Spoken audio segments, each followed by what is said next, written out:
Ça nous fait penser un petit peu, si vous poussez le bouchon un peu loin, vous voyez, il y a comme un sacrifice. 2000 vies pour 6000 esprits impurs. Est-ce que tu suis ça? Est-ce que vous comprenez ça?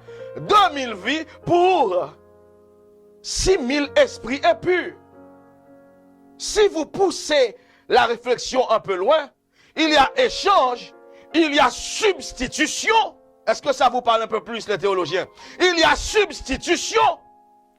Il y a 2000 porcs qui prennent la place d'un homme qui vont souffrir à la place, aïe aïe aïe, qui vont souffrir à la place d'un homme qui vont servir.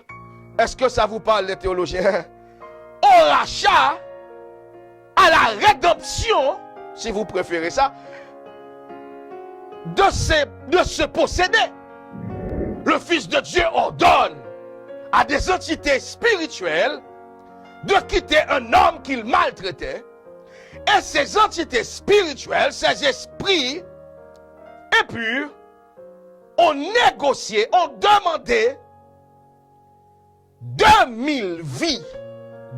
2000 vies en échange de la vie de cet homme. C'est énorme. C'est énorme. Alléluia. Imaginez ce que c'est.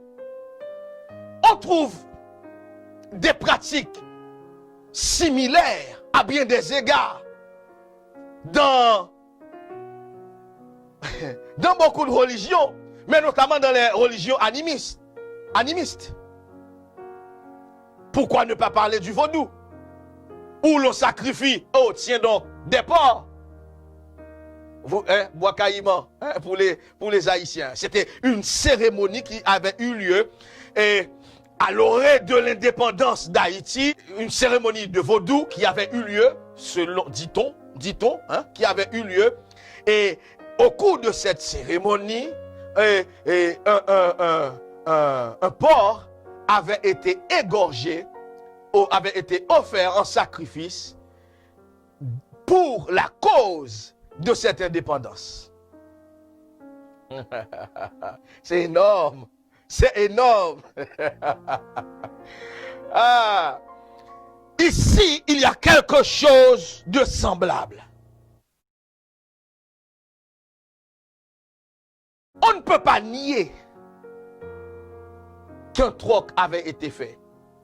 Et on ne peut pas s'empêcher de saisir cet aspect-là de la question. Laissez-moi vous dire, il est des délivrances qui ne s'obtiennent qu'au prix de sacrifice. Je vais vous le redire. Il est des délivrances qui ne s'obtiennent qu'au prix de sacrifice. Vous imaginez combien pouvait coûter 2000 porcs? Vous vous mettez à la place de ceux ou de ces propriétaires. L'histoire va se terminer avec la foule qui arrive, bien sûr, la ville qui arrive, toute la ville qui vient voir ça. Il y a des choses qu'il vaut mieux voir de ses yeux. Quand les gens sont arrivés, ils ont trouvé l'homme, alors, qui était, je vais citer, l'homme était assis, habillé et avec toute sa raison. On trouve cet homme qui était instable, on trouve cet homme qui errait, n'oublions pas les verbes qu'on avait employés au début, errait de tombe en tombe, nuit et jour, sans cesse, incessamment. Cet homme était tourmenté, avait envie de se tuer, de s'ouvrir les veines, de se suicider. Cet homme qui vivait avec les morts, on le retrouve stable, on le retrouve, quelqu'un dirait, posé, on le retrouve, d'aucuns diraient, tranquille. On le retrouve assis, en repos.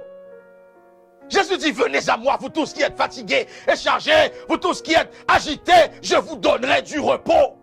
Cet homme est dans le repos de Jésus-Christ.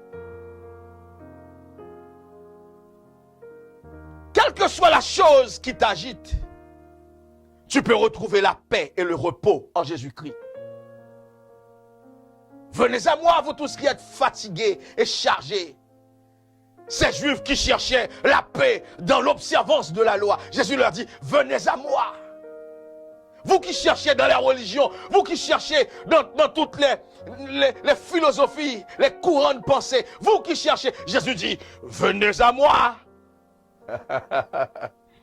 Alléluia. Vous qui êtes tourmentés vous-même par des esprits, la nuit, qui faites des cauchemars, de mauvais rêves, qui vivent des expériences inimaginables pour la plupart des gens, Jésus-Christ dit, venez à moi.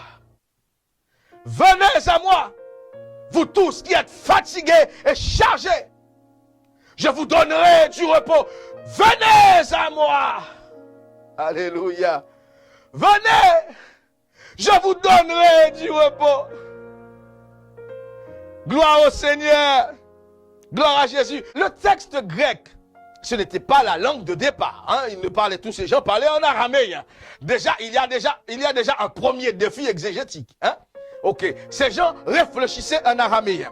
Mais le texte grec qui nous est parvenu parle plutôt anthropos en pneumati akatharto. Un homme d'esprit impur.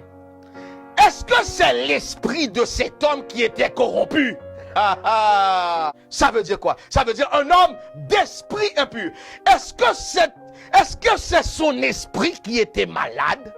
Mais manifestement, l'idée grecque qu'il y a ici, là, montre que l'esprit de cet homme était corrompu. Eh bien, de la même manière qu'au début, on nous disait que l'esprit de cet homme était impur, de la même manière, à la fin du texte, on nous dit que cet homme avait retrouvé la santé au niveau de son esprit. Dites Alléluia.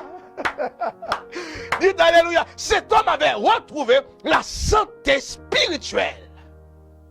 Je ne sais pas ce qui vous tourmente. Je ne sais pas ce qui vous gêne. Je ne sais pas en réalité ce qui vous persécute, ce qui vous harcèle. Mais ce soir, au nom puissant de Jésus-Christ, tu es libéré. Qui que tu sois, où que tu sois. Qui que tu sois, où que tu sois.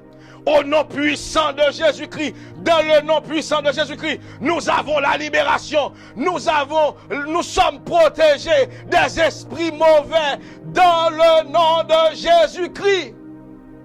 Parce qu'il est Seigneur, roi des rois et Seigneur des seigneurs. C'est celui qui a été donné. Alléluia. C'est celui qui a été donné pour le salut de tout homme. Gloire à Dieu. Allez, on doit s'arrêter là. On doit s'arrêter là. On revient sur ce thème dimanche prochain. Fermez vos yeux au nom puissant de Jésus-Christ. Nous faisons petits et sommes ébahis devant ta seigneurie. Tu es le Dieu tout-puissant, créateur du ciel et de la terre. Merci pour tout ce que tu as accompli en notre faveur.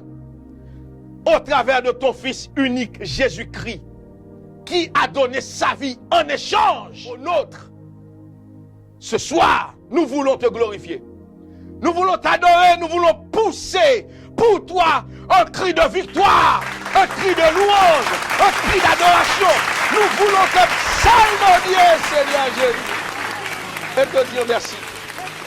Non en vertu de nos mérites, mais au nom de Jésus-Christ, le Fils du Très-Haut, du Dieu Très-Haut, lui seul qui vit et qui règne au siècle des siècles.